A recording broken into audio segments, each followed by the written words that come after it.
day 26. It's entitled Speaking Words of Life. I'm reading from Ruth chapter 4, 11 to 12.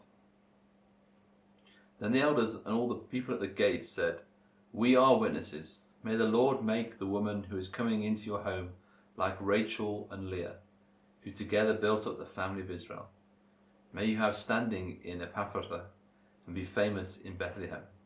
Through the offspring the Lord gives you by this young woman, may your family be like that of Perez, whom Tamar bore to Judah."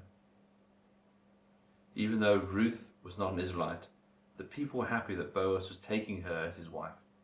Like a modern wedding, they declared themselves as witnesses that Boaz was making a covenant with Ruth. It wouldn't be a formal ceremony, but the marriage had been ratified with the elders of the town, so that we know going back. It was public knowledge. The people present then go on to bless Boaz. Blessings are prayerful declarations of health and prospering, the exact opposite of a curse. While somebody may curse an enemy, a person blesses a friend. Blessings occurred a lot in the Bible, and they were used by fathers as a verbal will to determine which children would inherit their property.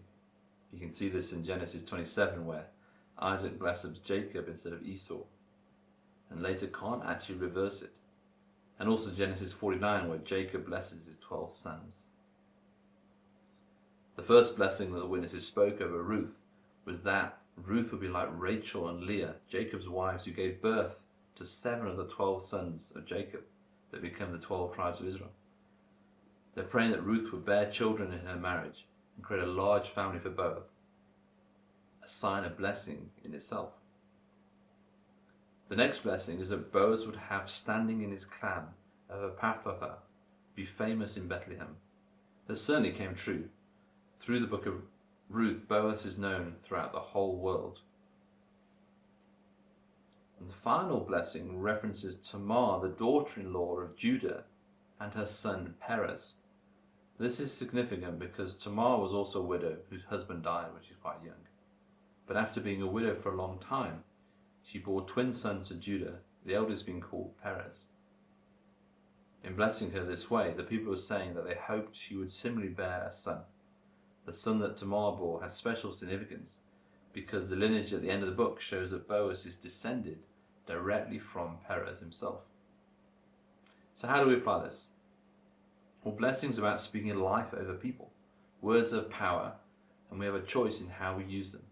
We're exhorted in the New Testament to encourage one another and build one another up. 1 Thessalonians 5:11. And we're also encouraged to stir up one another to love and good works. Hebrews 10:24. In other words, how we speak to each other really does matter. Who could you speak life over today? Who could you encourage and stir up to good works? Let's take a moment to pray. Jesus, thank you that you speak words of life over us. Help us to do the same. Help us to receive those words of life and speak them to others as well. May we be a blessing to those around us in our words and our actions. We commit this in your name, Jesus. Amen.